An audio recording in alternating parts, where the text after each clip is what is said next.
एक वक्त का किस्सा है। एक गांव में मीठा नाम का लड़का अपने बाप के साथ सोने की ज्वेलरी की दुकान चलाया करता था। दूसरी तरफ बिट्टू नाम का लड़का घास काटता था और फिर अपनी दुकान पर रखकर सेल करता था। तो एक ग्राहक आता है। अरे भाई तू खल दाना वगैरह भी बेचता है या सिर्फ घास बेचता है? नहीं भाई, मैं सिर्फ घास बेचता हूँ और अल्लाह का शुक्र है इससे मेरे घर का दाना पानी बहुत अच्छा चल जाता है। अब भाई खल दाना भी बेचा कर। मैं अपने इस बकरे को ईद तक मोटा ताजा करना चाहता हूँ ताकि ईद पर इसमें से खूब गोश्त निकले। तेरी इस घास से तो ये मोटा नहीं होने वाला। अच्छा भाई, अगली ईद पर खल और दाना वगैरह भी रखूंगा, पर अब तो आप इस घास से गुजारा चलाए। चल ठीक है, 50 की घास दे दे। फिर वो आदमी घास लेकर वहाँ से चला जाता है। दूसरी तरफ मीठा अपने बाप को कहता है, अब्बा जानी, मेरी बेगम कह रही थी ईद आने वाली है, सुसर जी को बोलना एक बकरा खरीद लें।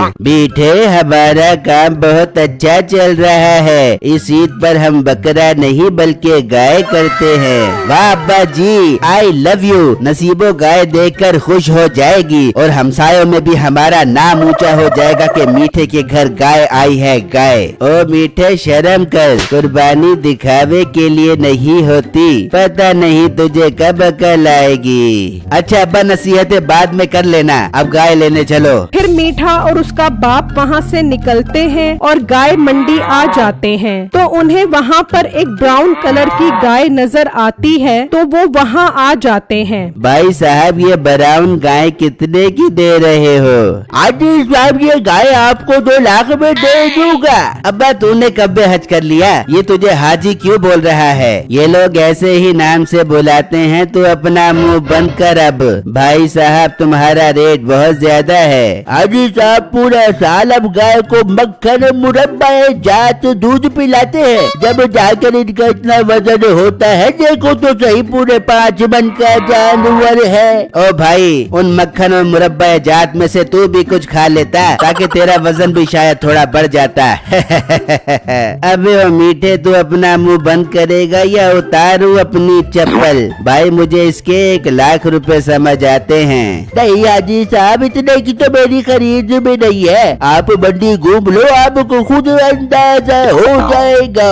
फिर वो थोड़ा आगे आते हैं तो एक काले रंग की गाय नजर आती है। अब्बा जी, ये गाय तो बहुत खूबसूरत है, इसे खरीदो किसी भी तरह। चुप कर, उसने सुन लिया तो रेट बढ़ा देगा। हाँ भाई साहब, ये गाय कितने की दे रहे हो? साई, ये गाय आपको 1,80,000 में दूंगा। जनाब, ये रेट ज्यादा है, फाइनल बताओ कहाँ तक हो जाएगा? भाई ये रेट मुनासिब ही है, पूरे साल अब इसको मक्खन मुरब्बा जात और दूध भी पिलाते होगे। ओ हेलो, ये बात मैं पीछे भी सुनकर आ रहा हूँ, कोई नई बात कर। मीठे तो चुप कर या उतारूं अपनी चप्पल? सुन भाई, तेरा जानवर मुझे पसंद आया है, पैसे जायज जायज कर ले, तेरे से ये जानवर ले लेंगे। सही, अपना फाइनल रेट बता दो, अगर मुझे समझ आया तो मैं जानवर दे दूंगा। भाई मैं तुझे इसके फाइनल 1,20,000 दूंगा।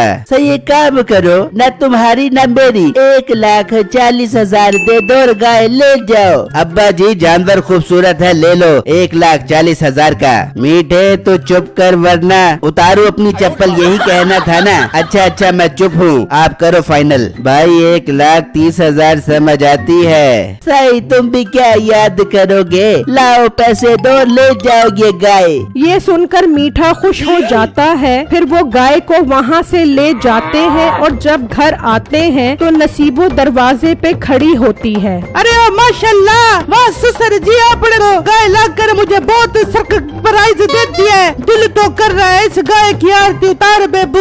तुम दोनों मियाँ बीवी पागल हो गए हो, गाय की भी भला कोई आरती उतारता है? वहाँ एक आदमी गुजर रहा होता है तो मीठा उसे आवाज देता है, ओए जोनी, इधर आ, जरा बात सुन। फिर वो आदमी वहाँ आता है। वाह भाई, गाय तो बहुत खूबसूरत है। अरे ओ भाई साहब, माशाल्लाह भी लगाते।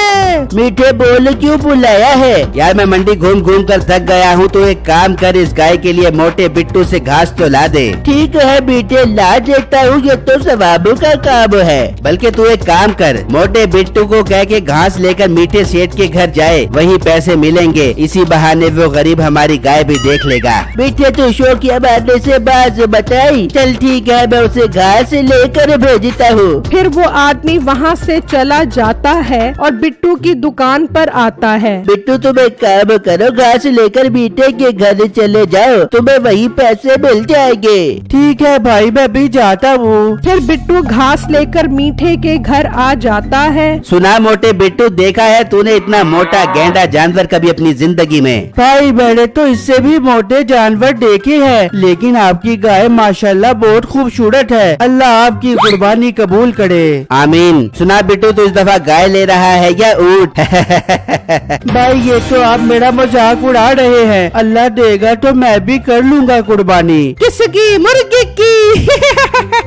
भाई मुझे घास के पैसे दो ताकि मैं यहाँ से जाऊँ। ठीक है देता हूँ। ऐसा ना हो तुम जैसे गरीब लोगों की कहीं मेरी गाय को नजर ही न लग जाए। फिर बिट्टू उदास होकर पैसे लेकर वहाँ से चला जाता है और घर आ जाता है। क्या हुआ बिट्टू, आप कुछ परेशान लग रहे हो? सब ठीक तो है ना? कुछ नहीं बेगम, बस थक गया हूँ। सुनाओ बिट्टू, आपका घास का काम कैसा चल रहा है? बेगम घास का काम तो काफी अच्छा चल रहा है। फिर बिट्टू आप भी ईद पर बकरा खरीद लो। बेगम इतना अच्छा भी नहीं चल रहा कि बकरा खरीद लूं। हाँ बेगम, हम अगली ईद पर कुर्बानी जरूर करेंगे। ठीक है बिट्टू, आप थक गए होगे, चलो आप आराम कर लो। फिर रात हो जाती है। मीठा और नसीबो सो जाते हैं और जब सुबह होती है तो नसीबो कहती है, चले मीठे, हम इस गाय को घुमा के आते हैं। फिर मीठा और नसीबो बाहर आते हैं तो हैरान रह जाते हैं, वहाँ गाय नहीं होती। अब्बा जी जल्दी बाहर आओ, गाय गायब है। फिर मीठे का बाप भागता हुआ आता है। ये क्या मीठे, हमने तो गाय रात में यहीं बांधी थी। ससुर जी लगता जरूर कोई चोरी करके ले गया है। हाँ अब्बा, नसीबो ठीक कह रही है। मुझे तो मोटे बिट्टू पर शक है। वो कल यहाँ घास लेकर आया था और बार बार हमारी गाय को देख रहा था। मैं भी उसके घर जाता हूँ। दूसरी तरफ बिट्टू दुकान पर जा रहा होता है तो उसकी नजर गाय पर पड़ती है। ये तो मीठे भाई की गाय है। जबकि मीठा बिट्टू के घर पहुंचता है। हेलो बीबी, बिट्टू किधर है? वो तो दुकान पर गए हैं। उसे बोल दी मेरी गाय वापस कर दे, वरना मैं उसे नहीं छोड़ूंगा।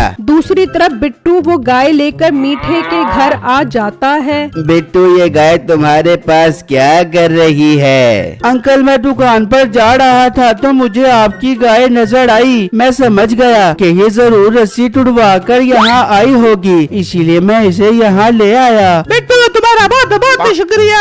हाँ बिट्टू, तुम्हारा शुक्रिया।